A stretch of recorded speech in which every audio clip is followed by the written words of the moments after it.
கதைச்சிரம் நேயர்களுக்கு அன்பார்ந்த வரவேற்புகள். இன்று நாம் ஆரணி குப்புசாமி முதலியார் அவர்களின் இந்திராபாய் அல்லது இந்திரஜால கள்ளன் என்ற நாவலை காண உள்ளோம். அதிகாரம் 29. கண்ணனும் அவன் நாட்களும் நில் நில் என்று கூவிக்கொண்டே குமுதத்தின் பின்னால் ஓடினார்கள். குமுதம் திரும்பி பார்த்தாள். எப்படியோ நமது சங்கதி வெளிப்பட்டுவிட்டது, கண்டுபிடிக்கப்பட்டது. நாம் இவர்களிடம் தப்பித்துக் கொண்டு போக கருதி ஓடுவதில் பயனில்லை என்று தெரிந்து கொண்டாள். ஆனால் அதற்குள் கள்ளர் கூட்டத்தில் பழகியதனால் உண்டான தந்திர சாமர்த்தியம், ஜாலம், பாசாங்கு முதலியவற்றின் அனுபவம் ஒரு வழிகாட்டிற்று. அதனால் சட்டென்று நின்று துப்பறிபவனும் அவன் ஆட்களும் அருகில் வந்ததும் குமுதம் மிக்க நாணயமும் யோகியதையும் பெருந்தன்மையும் உடைய ஒரு மாதை ஒருவர் அவமரியாதையாக நடத்தினால் அவளுக்கு எப்படி கோபம் வருமோ அதை போன்றே கோபம் வந்தவள் போல நடித்து, இதென்ன மிக்க நாணயமும் யோகியதையுமான ஹோட்டல் என்று கருதி அல்லவா நான் இதில் வந்தேன். இத்தகைய அவமரியாதையாக ஒரு பெண்பாளை நடத்துவது நீங்கள் என்னதான் எண்ணிக்கொண்டீர்கள்? இதை பற்றி நான் உங்களை லேசில் விடுவேன் என்று கருத வேண்டாம்.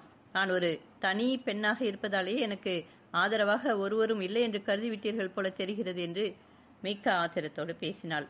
ஆனால் துப்பறிபவர்கள் எத்தனையோ விதமான கலர்களை பார்த்திருக்கிறார்கள். மேலும் இந்த ஹோட்டல் துப்பறிபவன் தன் யோசனைப்படி இத்தகைய விஷயங்களில் நடக்கக்கூடியவன் அல்ல. ஒருவரை பிடித்துக்கொள் என்றால் பிடிக்க வேண்டியவனே. விஷயம் பின்னாலொன்றோ தெரியும். இத்தகைய தந்திர ஜாலங்களுக்கு மனம் இறங்கி நடந்து கொள்வதாயின் துப்பறிபவன் அல்லது கள்ளனை பிடிக்க வேண்டிய போலீஸ்காரன் தன் தொழிலை சரியாக நடத்த முடியாது. அதாவது கள்ளனையும் கொலையாளியையும் பிடிக்க முடியாது. ஆகையால் அத்தகைய சந்தர்ப்பங்களில் சிக்கியால் நிராபரதி என்று நிச்சயமாக தெரியும் வரையில் அவர்கள் மனம் கரையாத நிலைமையிலேயே இருக்க வேண்டும். இன்றைய சுலபத்தில் வெளி தோற்றத்தாலேயே மனமிளகிவிடும் சுபாவத்துடையவன் இத்தொழிலுக்கு தகுதியுடையவனாக மாட்டான். ஆகையால் குமுதம் எவ்வளவு கோபமாக பேசியும் கண்ணன் சாந்தமாகவே, அம்மா, நீ கோபிப்பதில் சற்றும் பயனில்லை.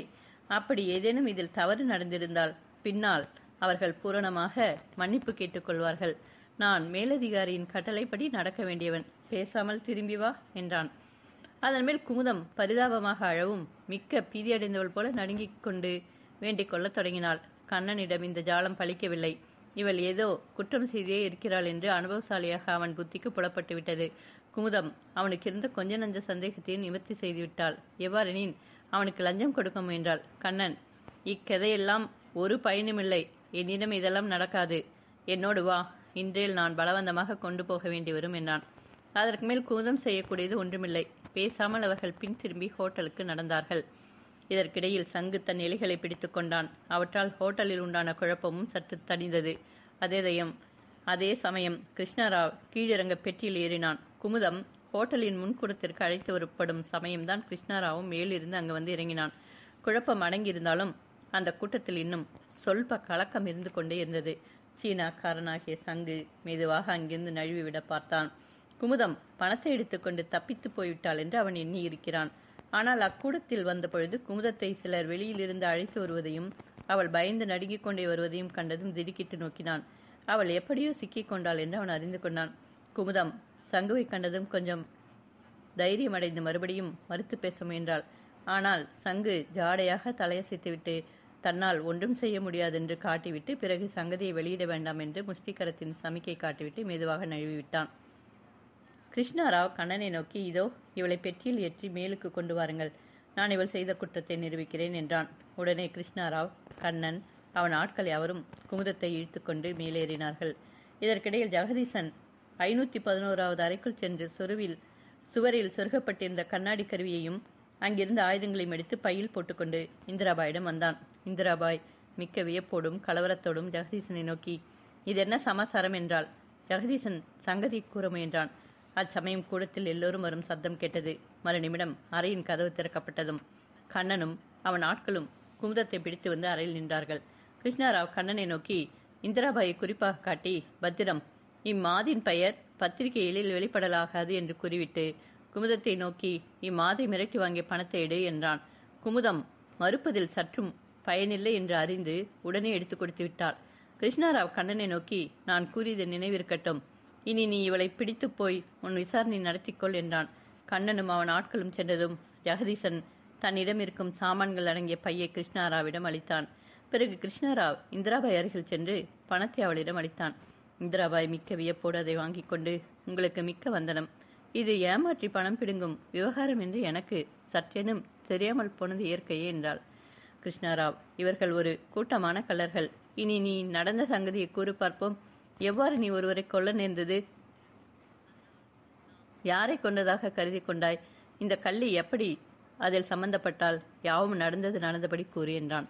இந்திராபாய் முதல் குமுதம் தன்னிடம் வந்து பஞ்சசகாய நிதி சபையில் தன்னையும் ஒரு அவயவியாக சேர சொன்னது முதல் கடைசியாக அவள் அன்று தன்னிடம் வந்து பணம் கேட்ட வரையில் ஒன்று விடாமல் கூறிவிட்டு, நீங்கள் கூறியபடியே நான் பேங்கிற்கு சென்றதும் குமுதத்தை வெளியில் உட்கார வைத்துவிட்டு உள்ளே சென்று அரை மணிக்கு அதிகமாகவே தாமம் செய்த பின்பே பணத்தை வாங்கி கொண்டு இங்கு வந்தேன். பிறகு நடந்தது தெரிந்தே இருக்கிறது. இவ்வளவு பிரத்யட்சமாக நான் ஏமாற்றப்பட்டேன் என்று தெரிந்தும் இன்னும் நான் கத்தியால் குத்தியதும் உடனே அம்மனிதன் விழுந்து விட்டதும் ரத்தம் வந்ததும் யாவும் பொய் என்று கருத என்னால் முடியவில்லையே என்றாள். அதன் மேல் கிருஷ்ணராவ், நீ ஜாலவித்தை காட்டுகிறவரை பார்த்திருந்தால் இதை அறிந்து கொண்டிருப்பாய். கிழக்கு நாட்டார், அதிலும் சீனாக்காரர்கள் இத்தகைய கத்தி வித்தையில் மிக்க சமர்த்தர்கள் என்று கத்தியின் ரகசியத்தை விவரித்து கூறி ஒரு நாயை கொன்று அதன் இரத்தத்தை ஒரு தோற்பையில் நிரப்பி மார்பிற்கு நேராக சட்டையின் உட்பக்கம் வைத்திருந்தான். வீழ்வது போல பாசாங்கு செய்து கொண்டே அந்த பையை அழித்து விட்டால் ரத்தம் குபீர் என்று வெளியில் வரும். அவர்கள் கைஜாலத்திலும் தேர்ந்தவர்கள். நீ கூறியால் ஒரு பேர்போன பக்கா கள்ளன். அவன் இன்னும் அகப்படாமலே சாமர்த்தியமாக தப்பித்துக் கொண்டிருக்கிறான் என்றான். இந்திராபாய் யாவும் கேட்டு மிக்க வியப்படைந்தாள். அதன் பிறகு அவர்கள் மூவரும் அங்கிருந்து வெளிப்பட்டார்கள். கிருஷ்ணராவிற்கும் இந்திராபாய்க்கும் தழுக்கு தங்கத்தால் உண்டான மனஸ்தாபம் இன்னும் பூரணமாக ஒழியவில்லை. மனிதருக்கு சுயகௌரவம் என்று ஒரு கொடும் பேய் பற்றியிருக்கிறதென்றோ.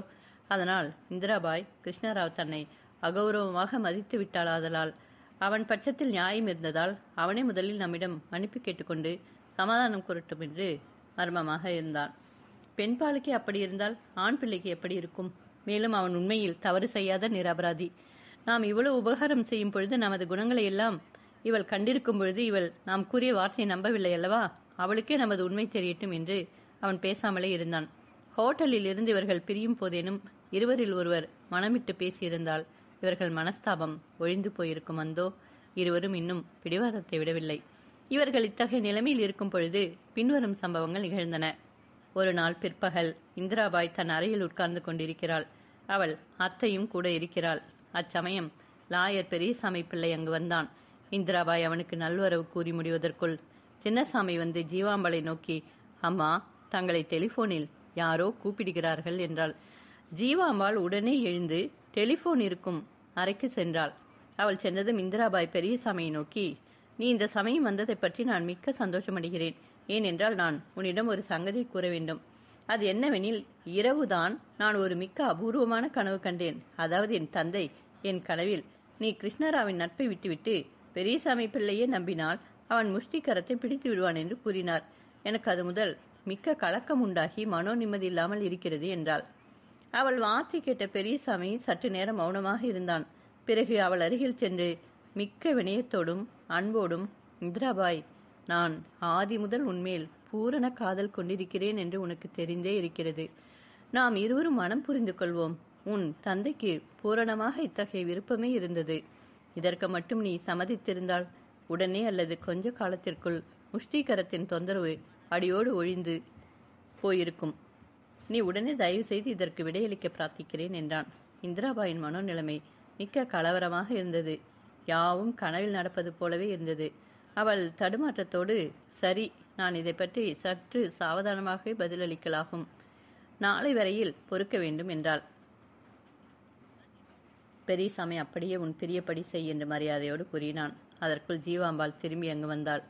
இந்திராபாயின் மனம் மிக்க கலவரத்தில் இருந்தபடியால் அவள் தனியே சற்று நேரம் இருக்க விரும்பி ஜீவாம்பாளையும் பெரியசாமி பிள்ளையும் தன் அறையில் விட்டுவிட்டு தான் புத்தகசாலை அறைக்கு சென்றாள். அங்கு சென்றதும் இந்திராபாய் தன் தந்தை இறந்தது முதல் முஷ்டிகரத்தால் தனக்கு நேர்ந்த சம்பவங்களையும் மற்ற விஷயங்களையும் நினைத்து கொண்டாள். அவள் ஒரு நாற்காலியில் சாய்ந்து கொண்டு யாவும் சிந்திக்கத் தொடங்கிய பொழுது தன் விஷயத்தில் கிருஷ்ணராவ் செய்த அரிய உதவிகளையும் அவன் குணங்களையும் மற்ற நடவடிக்கைகளையும் சிந்திக்கலானாள். சமீப காலத்தில் அவன் செய்த உதவிகளும் அவள் நினைப்பிற்கு வந்தன. இத்தகைய மனிதன் எங்கேனும் அவ்வாறு நடந்து கொள்வானா? இல்லை இல்லை, இதில் ஏதோ மர்மம் இருக்க வேண்டும். நாமேன் ஆத்திரப்பட்டு கிருஷ்ணராவின் வார்த்தைகளை நம்பாமல் போய்விட்டோம். பெரிய முட்டாள்தனம் செய்துவிட்டோம். ஒரு சமயம் கிருஷ்ணராவுக்கும் நமக்கும் நேர்ந்துள்ள மனஸ்தாபம் சம்பவத்தால் தீர்ந்துவிடக்கூடியதாக இருக்கலாகும் என்று சிந்திக்கலானாள். அவள் மனம் மிக்க வேதனையடைந்தது. கடைசியில் நாமே ஆத்திரப்பட்டு விட்டோம்.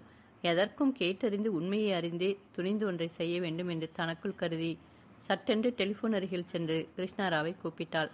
அந்த சமயம் கிருஷ்ணாராவும் ஜெகதீசனும் ரசாயன சாலை அறையில் பேசிக் கொண்டிருக்கிறார்கள். கிருஷ்ணாராவ் ஏதோ ரசாயன சாலையில் ஆராய்ச்சி செய்து கொண்டிருக்கும் பொழுது டெலிஃபோன் மணி அடித்ததும் கிருஷ்ணாராவ் கையில் இருந்த கந்தக வெடி உப்பு திராவகத்து பெட்டியை மேசை மேல் வைத்துவிட்டு டெலிஃபோன் அருகில் சென்றான். ஜெகதீசனுக்கு கிருஷ்ணாராவ் யாரிடம் பேசுகிறான் என்று தெரியவில்லை. எனினும் வரும் சங்கதியை அவன் மிக்க அக்கறையாக கவனிப்பதாக மட்டும் தெரிந்தது. ஜெகதீசன் இது முஷ்டிக்காரத்தை பற்றிய சங்கதிதானோ என்பதை அறிய மிக்க ஆவல் கொண்டவனாக கிருஷ்ணாராவ் அருகில் போய் நின்றான். அச்சமயம் கிருஷ்ணாராவ், ஆமாம், நான் கிருஷ்ணாராவ் தான் என்று டெலிஃபோனில் கூறினான். ஜெகதீசன் அவன் நெருங்கி ஏதேனும் புது சங்கதியோ என்று கேட்டான். கிருஷ்ணாராவ் அவனை கரத்தால் எட்ட விளக்கினான். ஜெகதீசன் ஒரு சமயம் வருகிற சங்கதியை கிருஷ்ணாராவ் கடிதத்தில் குறித்து கொள்ள வேண்டியிருக்கும் என்று கருதி மேசை மேலிருந்த கடிதம், பென்சில் முதலியவற்றை எடுக்க கரத்தை நீட்டிய பொழுது கந்தக வெடி உப்பு திராவகம் இருக்கும் புட்டியின் மேல் கைமோதி கொள்ளவே அது விழுந்து அதிலிருந்த திராவகம் மேசை மேல் ஊற்றிக்கொண்டது. அங்கிருந்த டெலிஃபோன் கம்பியின் மேல் திராவகம் விழுந்துவிட்டது. ஜெகதீசன் கலவரத்தோடு புட்டி எடுத்த பொழுது அவன் கரத்தில் திராவகம் பட்டுவிட்டது. அதனால் உண்டான அக்கினி பட்டபோது எரிச்சலை சகிக்க முடியாமல் ஜெகதீசன் கூச்சலிட்டான். கிருஷ்ணாராவ் சட்டென்று திரும்பி பார்த்து சங்கதி அறிந்து கொண்டு டெலிஃபோனை விட்டுவிட்டு ஓடி வந்து ஜெகதீசன் தோலை பற்றி துரிதமாக ஒரு அறைக்கு போய் கையில் பட்ட காயத்தின் மேல் வேறொரு திராவகம் விட்டு பிறகு அதற்கு செய்ய வேண்டிய சிகிச்சையை செய்துவிட்டு டெலிஃபோன் அருகில் சென்று பேச முயன்றான். திராவகம் டெலிஃபோன் கம்பியின் மேல் பட்டதால் அதை மென்றுவிட டெலிஃபோனில் சங்கதி வருவது தடைபட்டுவிட்டது. இது ஒரு கெடுதியை உண்டாக்கிவிட்டது. எவ்வாறெனில், இந்திராபாய் முதலில் கூப்பிட்ட பொழுது கிருஷ்ணாராவ் நான் தான் என்று பதில் உரைத்தான். அதன் பிறகு அவள் கூறிய சங்கதிகள் இங்கு வந்து சேராததால் கிருஷ்ணாராவிடமிருந்து ஒரு பதிலும் வரவில்லை.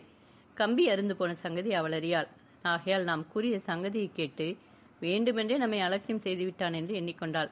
அவள் தன்னால் கூடியவரை டெலிஃபோனில் மறுபடியும் கூப்பிட்டும் ஏன் என்று கேட்காமல் போனதால் அவள் என்னவென்று கருதுவாள்? அவள் மனதிற்கு மிக்க ஆயாசம் உண்டாகிவிட்டது. அவள் முகவாட்டத்தோடு திரும்பி ஜீவாம்பாளும் பெரியசாமி பிள்ளையும் இருக்கும் அறைக்கு சென்றாள். பெரியசாமி தான் முன் கூறிய சங்கதிக்கு இந்திராபாய் நாளை பதில் அளிப்பதாக வாக்களித்ததை அவளுக்கு ரகசியமாக நினைப்பூட்டிவிட்டு விடை பெற்று கொண்டு சென்றான். இந்திரபுரி நகரில் அநேகம் சீனாக்காரர்கள் வசிக்கிறார்கள். அவர்கள் எல்லாம் ஒரே பாகத்தில் வசிக்கிறார்கள். அப்பாகத்திற்கு சீனாப்பேட்டை என்றே பெயர். அதில் வளைந்து வளைந்து செல்லும் சந்துகள் உள்ள இடத்தில் ஒரு பிரதான வீடு இருக்கிறது. அந்த இடம் அந்த பாளையத்தில் மிக்க பழகி அந்த ரகசியங்களை எல்லாம் அறிந்தவர்கள் என்று ஏனையோருக்கு தெரியாது. போலீசாருக்கு கூட தெரியாது. அந்த வீட்டிலும் அங்குள்ள மற்ற இடங்களிலும் வசிக்கும் சீனாக்காரர்கள் அனைவரும் மேலுக்கு கஷ்டமான தொழிலாளிகளாக புலப்படினும் பெரும்பாலோர் களவு, சூது, படுகொலை முதலிய எத்தகைய பாதகத்திற்கும் அஞ்சாத கள்ளர்களும் கொடிய துஷ்டர்களுமே ஆவர். நாம் கூறும் வீட்டில் வசிப்பவர்கள் எல்லாம் பேயை வணங்கும் ஒரு கூட்டத்தார். இவர்களுக்கெல்லாம் ஒரு தலைவன் உண்டு. அவனே பேய்களுக்கு எல்லாம் பெரிய பூசாரி. அவர்கள் வணங்கும் பேய்க்கு சிங்சா என்று பெயர். அதன் பெயரை கூறி துஷ்டர்கள் எத்தகைய கொடும் பாவத்தையும் செய்கிறவர்கள். இத்தகைய கூட்டத்தாரின் தலைவன் எத்தகைய பரமதுஷ்டனாக இருக்க வேண்டும்? அத்தலைவன் நமது சங்கு தலைவனே. இத்தகைய கூட்டத்தாரும் முஷ்டிகரமும் ஒன்று சேர்ந்திருக்கிறார்கள் என்றால் அந்த நகரத்தில் என்ன அக்கிரமம்தான் நடவாது? அந்த வீட்டில் இவர்கள் பேய் வைக்கப்பட்டிருக்கும் கோயில் ஒரு பெரிய அறை. அது சீனாக்காரர்கள் வழக்கப்படி நன்றாக அலங்கரிக்கப்பட்டிருக்கிறது. அதில் கண்ணை கவரும் வண்ணம் பல வண்ணங்களால் எழுதப்பட்ட பேய் தெய்வங்களின் படங்கள் சுவரில் வரிசையாக மாட்டப்பட்டிருந்தன. விலை உயர்ந்த பட்டுத்திரைகள் அங்கு தொங்கவிடப்பட்டிருந்தன. ஒரு மேடை மேல் ஒரு பெரிய சேமக்கலம் வைக்கப்பட்டிருந்தது. அந்த மேடை மேல் ஒரு விக்கிரகம் வைக்கப்பட்டிருந்தது. அதன் மேல் பொன் போன்ற பளபளப்பான தகடு மூடப்பட்டிருந்தது. பயங்கரமான விகாரம் பொருந்திய அந்த உருவம் பிரதம தெய்வமாகிய சிங்சா. சங்கு நீண்ட ஒரு பட்டங்கி அணிந்து கொண்டு அந்த அறைக்குள் வந்தான். அவன் கரத்தில் ஒரு பெரிய தகட்டில் சாதம், பன்றி இறைச்சி, மாட்டு இறைச்சி முதலிய பண்டங்களை எடுத்து வந்து அந்த விக்கிரகத்தின் முன் நிவேதானமாக வைத்து மிக்க வணக்க ஒடுக்கத்தோடு அதற்கு சாஷ்டாங்க தண்டம் சமர்ப்பித்து எழுந்து நின்று மறுபடியும் இரு கரங்களால் நமஸ்கரித்தான். அவனுக்கு பின்னால் சற்று தூரத்தில் சுமார் 20 சீனாக்காரர்கள் அதே சமயம் நின்று அவனைப் போலவே வணங்கினார்கள். சங்கு தன் நமஸ்காரம் முடிந்து நின்றதும் அங்கு 20 பேரும் மிக்க அச்சத்தோடும் பக்தியோடும் அவன் அருகில் வந்து சூழ்ந்து நின்று அவனையும் விக்கிரகத்தையுமே நோக்கிக் கொண்டிருந்தார்கள்.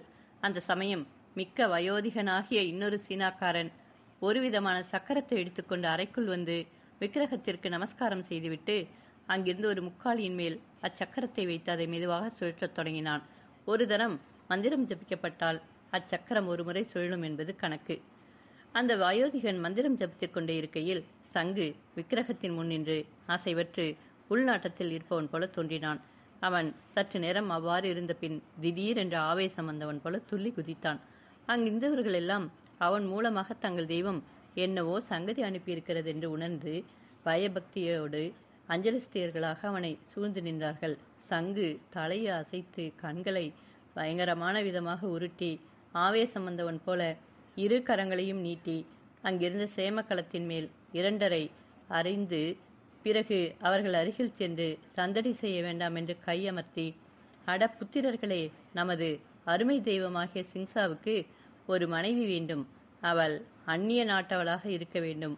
பூரண அழகு வாய்ந்தவளாகவும் மேகத்தின் கரிய கூந்தலை உடையவளாகவும் இருக்க வேண்டும். தவறக்கூடாது என்றான். ஒருவரும் சற்றும் எதிர்பாராத இக்கட்டளையை கேட்டதும் அங்கிருந்த அனைவரும் மிக்க வியப்பும் நடுக்கமும் அடைந்து பிரமித்து நின்றார்கள். அதன் பின் அனைவரும் தங்கள் தெய்வத்திற்கு பிரதம ஆசாரியாருக்கும் பன்முறை தாழ்ந்து நமஸ்காரம் செய்தார்கள். அதோடு பூசை முடிந்தது.